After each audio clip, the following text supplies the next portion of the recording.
What's up? I'm gonna get in here with some light. So it's pretty early. It's like 6 o'clock in the morning. And pretty stoked about going to get this thing. I'm not gonna tell you what it is yet, but I sold the Sonata because I'll go through some more on that. But I sold the Sonata and I bought a Honda. I'll tell you it's a Honda, and it was less than $2,000. So got some tools loaded up, and we're gonna go out and get a U-Haul and trailer and hopefully get it on there. Where I'll show you this old thing. She's mint. She mint. So I said it was a Honda.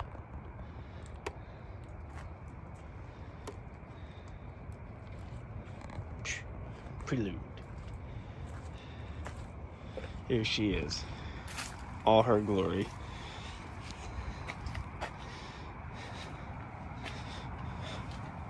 I'll show you the whole car first. So this is where the issue of the car is. This is a 2000 Prelude SH, actual carbon fiber hood. This is the H-Tweed. Little ding there. It's on 17-inch Koenigs, or these Enkeis. Koenig, yeah, these are Enkeis. I thought they were Koenigs. And then it's got Bilstein coilovers, which is dropped pretty good. West Wing side skirts. It looks like there's a little dent door, or is it just dirty? There's a little dent in it. Factory bumper. It's got a little ding there. MagnaFlow exhaust. Stock taillights on both sides. Let's see what else we got here. Factory seats. They're like really clean. It's got a little push in here from, this thing's 20 plus years old.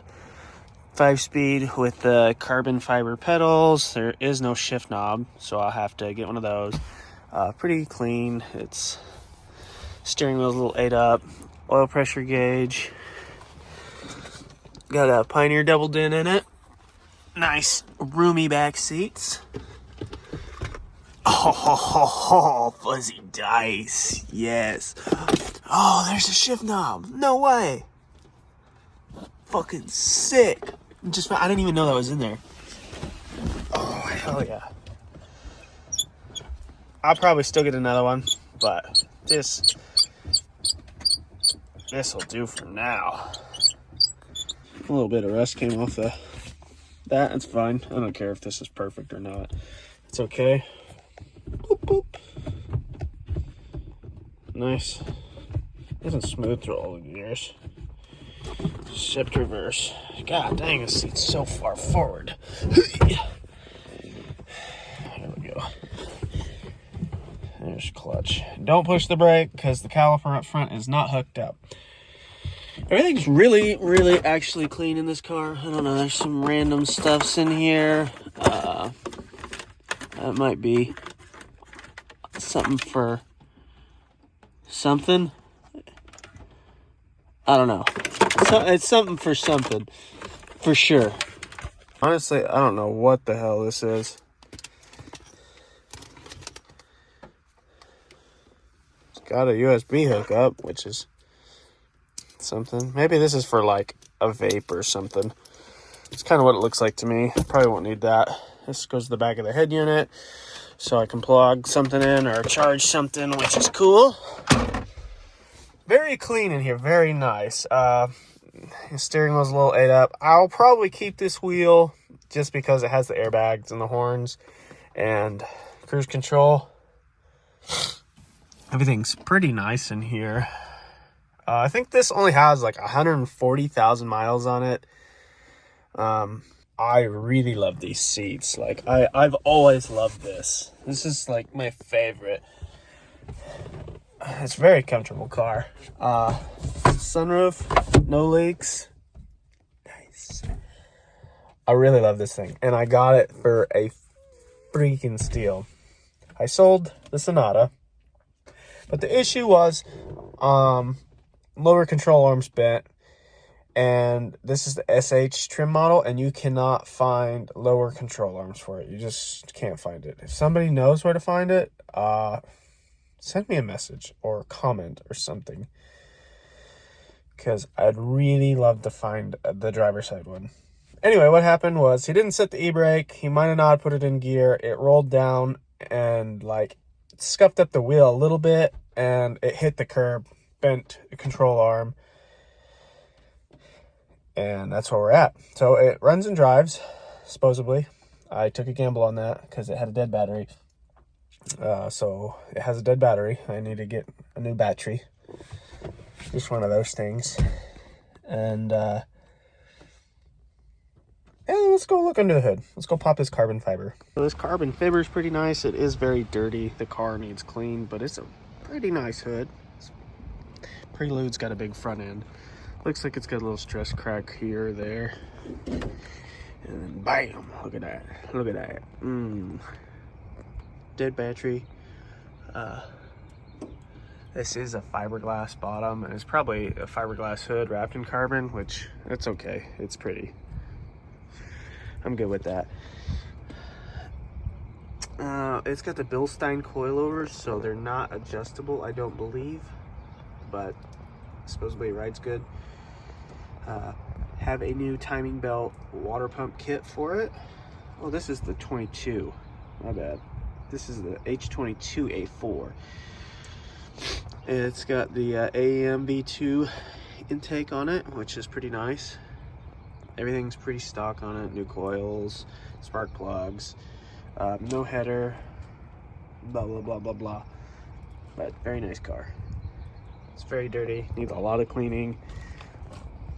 The issue is you can't really see it with the donut on it, but this is just kind of pieced back together so we could get it on the trailer. It was apart, but what happened was it just hit it and bent it back far enough that it rubs on the fender and stuff. So you can actually, yeah, right here maybe. Somewhere in there it rubs. And so I have to figure out how to get that repaired or replaced. That's going to be an ordeal because you just can't find them unless you know somebody. I'm going to get some jumper leads on this and see if we can't get the battery charged and give her a fire and make sure it actually starts. We'll check all the fluids. The life oils looks great. It's right on the money. It is dark, but it is what it is.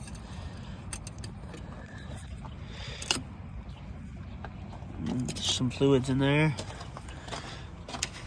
A little freezy water, freezy juice. I don't see any. We'll put some in there. So it came with a few extra bits that I'm really kind of excited about, weirdly enough. Let me show you. This is this rear visor. And it's the HIC rear visor. And I need to get new tape for it, but I just want to set it on there and see what it looks like. That's pretty dope.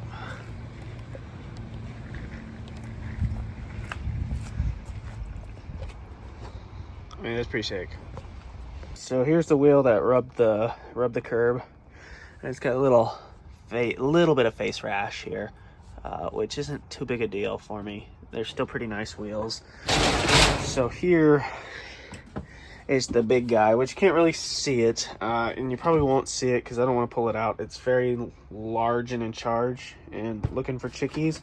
But this is the Prelude KBD poly bumper, and it's pretty thick. And so this one you can bend, you can woo, and you don't really have to worry about it getting hurt too much. There's the stock bumper, which I have that, but it had to come off because when we went to load it on the dolly this morning, it was too low because of the donut and smacked into the trailer and dinged it up. But I plan on taking the stuff out of this, putting it in this bumper, and then this bumper will probably go on the car as long as it's not too low.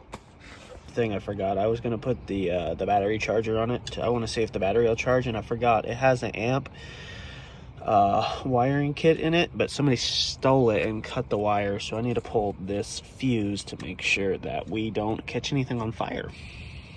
Battery could be dead still, but I'm gonna attempt to give her a crank.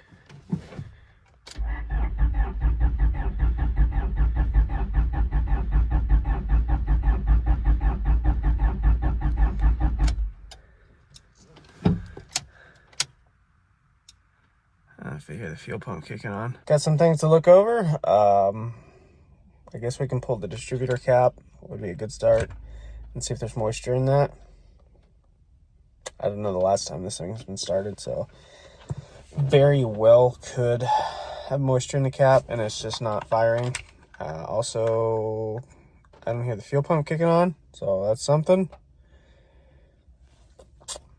This is the challenges you put yourself in when you do things like this. But that's any takers. Is it going to be moisture or corrosion?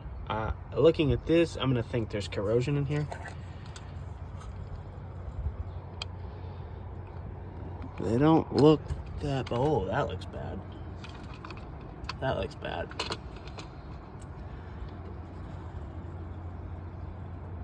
I'm gonna get that cleaned up. Some of these look iffy, but they're not wet or anything. Coil pin looks good. Coil contact in here actually looks pretty good too. So nice little oil leak from the probably cam to distributor, I'm guessing. So we'll get this cleaned up. Pee poo poo. I don't know if that was enough to keep it from starting, but let's see if it starts now. I still don't know. I don't hear the fuel.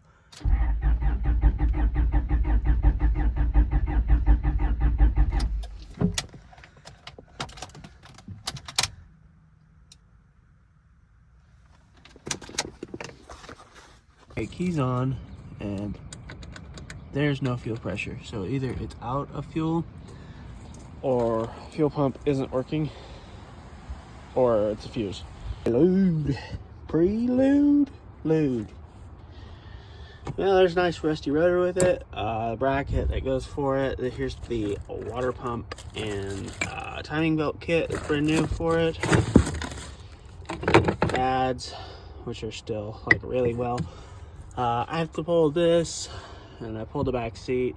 That way I can figure out what I'm going to do with the amp wires. And when you get to the fuel pump, it's like right there. So I'm going to pull this stuff out, put it in the shed. And so I've had enough power to the fuse pump, or the fuel pump. So I pulled everything back here, and look at that. I might have a broken wire maybe, or I don't know. I'm going to have to clean this up and figure it out, because it looks like something's been living in here. Alright, so we got our doodads hooked up to the fuel pump and no power with key on. So I'm going to have to run up and check the relay, which probably should have done that first, but I wanted to make sure if there was power at the pump before I went one way or the other. Jump the pins it says to jump, but I don't know if I did it right. So I'm going to keep doing some research there on the main fuse, the main relay. These are issues with these cars, especially like a lot of the Hondas. I've had to check it on every single car, and it's never turned out to be the issue. So, but I'm still not getting power back here. I got it plugged in. I jumped the pins with the key on, and nothing. So keep doing some digging, some testing, some research. See what we can figure out. No, I honestly, like, I haven't even drove this car and I love it. So I'm gonna do what I need to do to get it going. I'm just going to.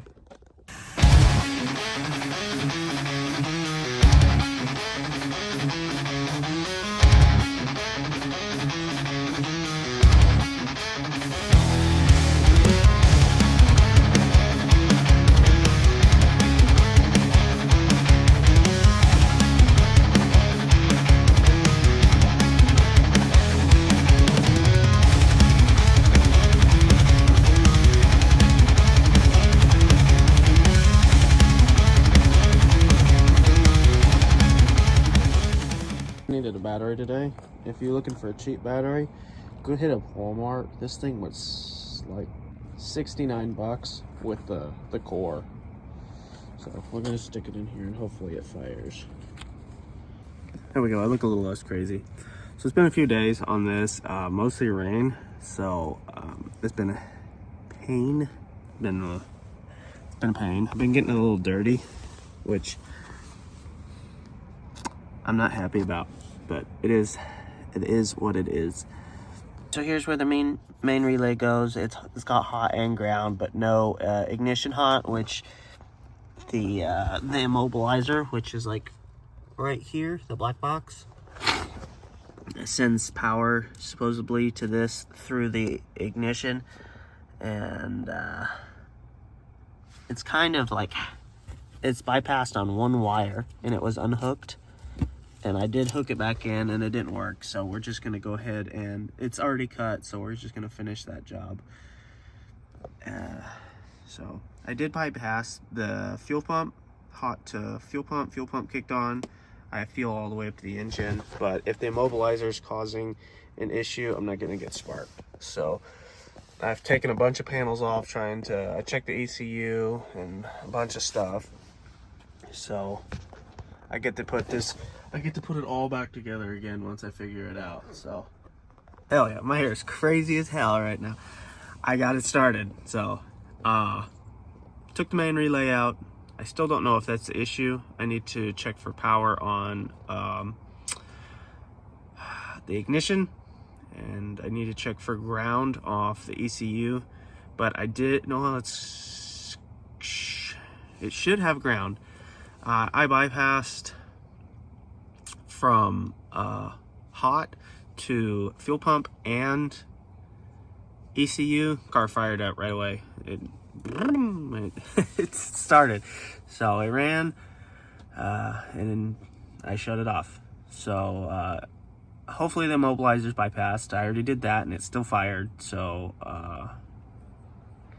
I just need to figure out if it's the main relay, because the main relay looks good. None of the solders are broke or cracked or anything like that, but I guess both of the relays could have failed. But my guess is that the ignition switch isn't providing power. So even if I have to, cut that and then wire in a switch or something, at some point, if I can't figure out what's causing it, we'll do that. So so initially, this is battery here. This is pin 1. So battery up here. And then I believe this one, I don't remember the number, but this is 2 fuel pump and this is 2 ECU. And then this is ECU hot from key, like pretty much the immobilizer. I unhooked that so it's not on all the time. So what happens here is immobilizer sends power to here, ECU, and then it sends it to the ECU. And then this one, with ignition, sends power to, I guess, both, it sends power to the fuel pump. But I have here, which is number 5, I believe, I have no ignition power. So I need to figure out if there's a fuse causing that, because I really don't want to cut this unless I have to and run some switches. But I already have to run a switch and do some wiring here for the immobilizer, which is kind of good. I can hide it, and that way the car won't start unless you know where it is. So I need to figure out what's going on with this, if there's something unhooked, or because I found a couple things unhooked in this car. It's sat for a while. So it's supposedly, when it got, I guess not crashed, it bent the control arm. It sat for about 8 months. So I imagine he unhooked some things so it wouldn't get stolen. But yeah, figure it out. It's gotta be some stuff. We gotta figure it out somehow. Dude, I got so excited when it started. All right, we're gonna give her a shot here. I have the immobilizer hooked back up. I have 12 volt ignition, and we're gonna see if she starts.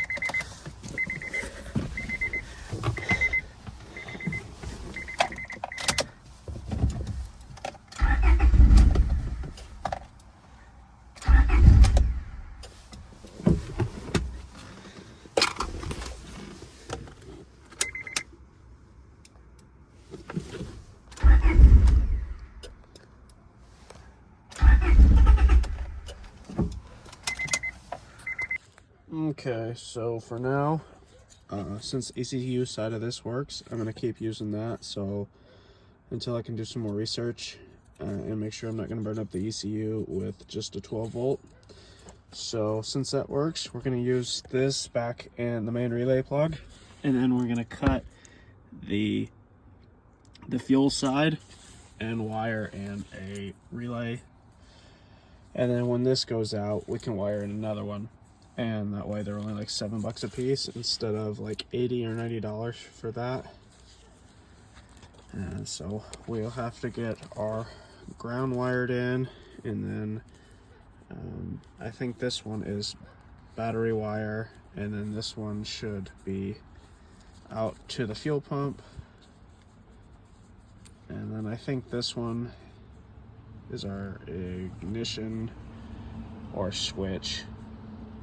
So I'll get that all wired up, and then I gotta put a push button on something else, so we'll have 2 push buttons. 2 of these switches here. It's gonna be a ignition power, and then this is gonna be a different power. But man, this bit worked out super good for it. Everything came out really clean.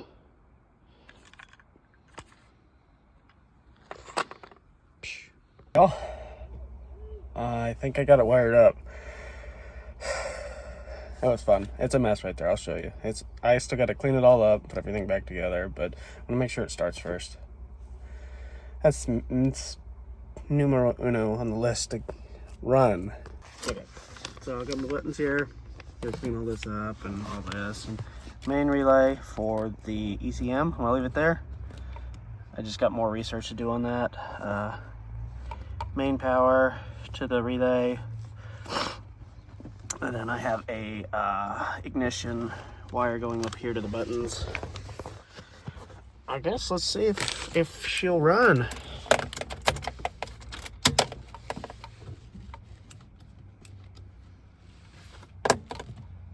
I don't hear the fuel pump. Oh, I didn't turn anything back on. We'll be back with you momentarily after the break. All right, now that we hooked the battery back up, let's go ahead and see what happens here. Key on, ignition on, fuel pump on. Oh, yeah, she's alive. Nice. It's a mess, but it works.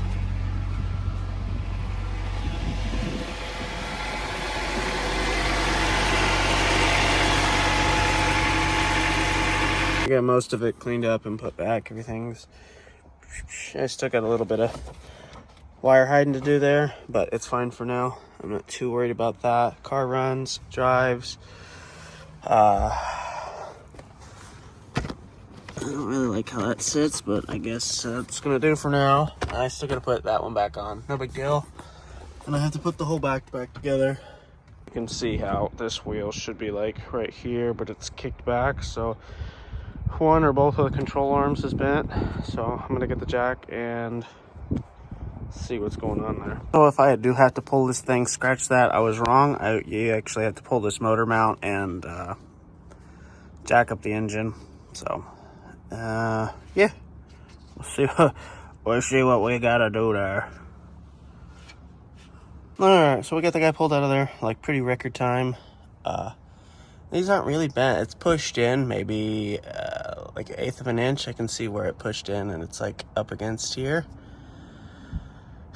So solutions. Let's look up here real quick. Bolt goes way up in there. So, and it's been rubbing on the motor there and right there. How do we fix that? Because that side looks pretty good over there. So I'm gonna bore these out a bit so I got a little bit more movement to go forward and back to adjust for that. And then I'm just going big enough so it bores these sleeves out a bit. I'm not taking them out because then it messes with the rigidity. But there we go. 3.5. Go to the edge there, 3.5. So I got a break in the weather. It's been raining a couple days and it's about to start raining again, but I want to get some of this done. So like I said, I lost a castle nut. And unfortunately, I couldn't find another castle nut in this size. This is like an M14 by 1.5. And the only one I could find is this lock nut with the whatever that plasticky crap is that locks it on there. So that's what we're gonna use for now, and then I'll put a pin through it so it can only back off so far. If it does back off, and it won't fall out, and we'll just see how it does. At some point I'll just get new ball joints and we can replace that. But anyway, we got to get this guy back on here, get that bolted in, and then start getting these close to snug. We'll see. It kind of sucks, but it's also cool to do stuff the hard way, because then you learn how everything works. And I've had a couple Integras, and my Civic over there that you can't see, it's pretty similar, except for like the A-arms and stuff, control arm, or the coilovers, and all this is pretty similar. So the squeaker always pulls away. It always pulls away from the pad, so this way it would get a push. That's not how it goes. So this one goes in the back and the rotor will push it down. So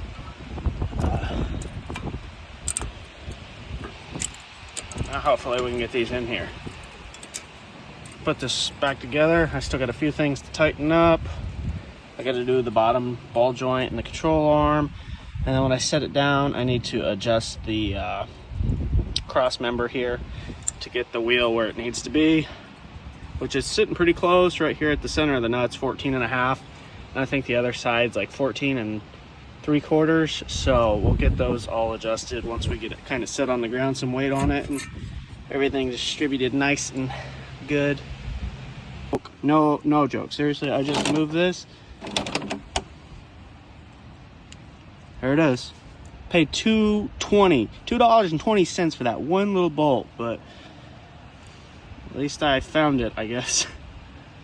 God damn, nuts are expensive. I had to go backwards a little bit. I forgot to put this guy back in, so we'll go back to what we were doing and try and get this installed. I did find that nut, so we got that on there.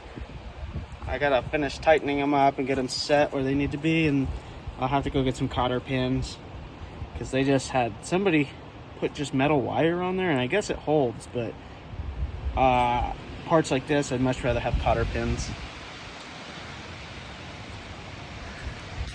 You know what I really love is working under these super windy trees and hope nothing comes down on top of me, or the tree doesn't fall and smash me in my car. But gotta get stuff done. Honestly, I'm really nervous if this is gonna work. My heart's beating and I'm excited. So we got the wheels straightened up, and it looks pretty promising, because before he said it was hitting the fender, but we'll see once we set it down. Looks pretty decent, honestly. It might be a little toe out or something, but let's go ahead and drop it and see what happens.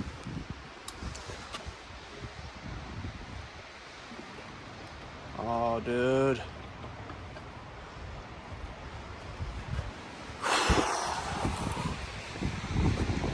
Dude. Alright, we got it together. I'm gonna get it off these little lifts right here and turn it around. That way I can kind of see how the car's sitting, because the other side's a little more flat. And then we'll see how bad it is.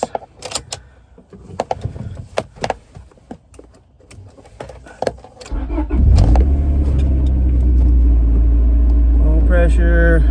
Nice. Let it idle a minute, get some oil going. Got 60 3 pounds of oil pressure, which is awesome. I'll let it warm up. A little catching up to do here. We're gonna go ahead and take this radius arm and try and bend it in to bring it forward, but we had to get this off, and luckily I was able to get this pried out just enough that I could get a socket beat in there and on it, and bolts out. So we're gonna go drop that ball joint and take this arm out. So if I'm being honest, I'm pretty over this right now. I've had to pull the cross member out a couple times. So this isn't ideal, but the good side to this is force is going to be pushing this way against this guy here, and I'm going to be able to use the bolt here and here to sandwich this side of it. So unless somebody comes and hits my wheel from this way and knocks this out and rips that out, it's not really, I don't think, going to be a concern. Hopefully it gives us enough to pull the wheel forward. So you know, it's pretty much everything it's got right there. It seems fairly solid. I still gotta put the other bolt in that side and put the motor mount on, and we'll go put that bolt in and then tighten these guys up. But it also might throw this guy off, which I'm not that worried about. I'll remount some holes there to go up. The Prelude's alive, and took it on a drive. Did all right. Come to find out a few things. I drove it all the way to town. I needed to get some gas, and oil is very thin. Very thin. It doesn't like it at operating temperature. It dropped down to like 10 psi.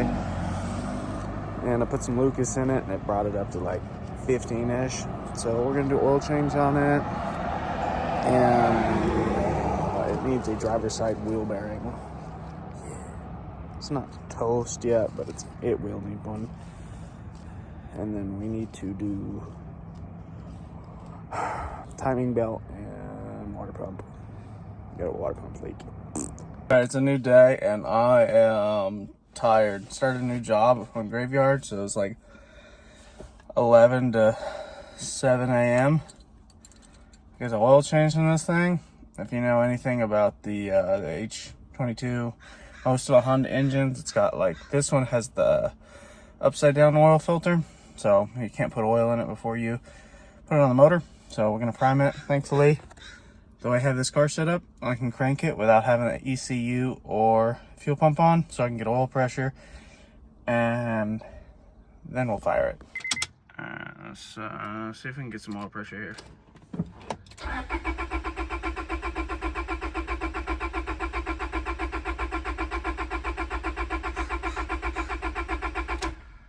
Okay, nothing, but it's gonna fire it.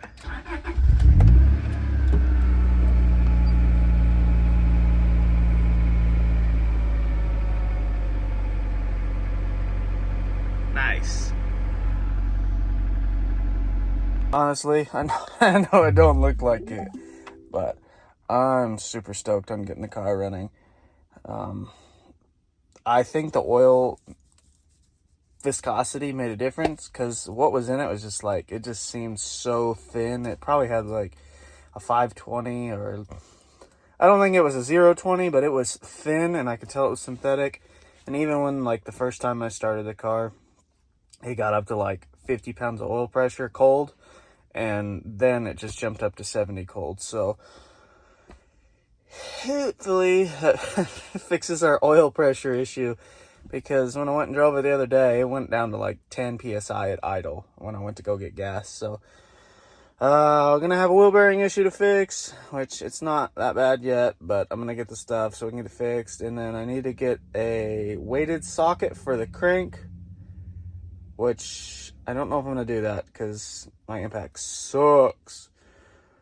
I'll probably have to get the key that goes in there and locks it, because when I had my Integra, I didn't have any of that, and I had to do the water pump because it got bad, like, fast. I had to take the starter off and put, like, a pry bar into the starter, or where the starter goes, the flywheel.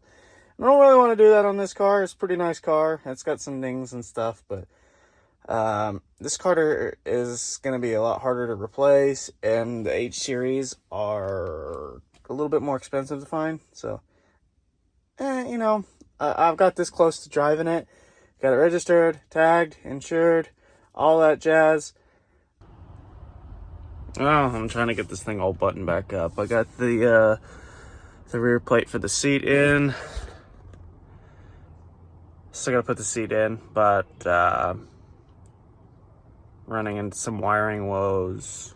I could be wrong, I could be strong, I could be dumb, I could be dumbfounded, well-rounded, plus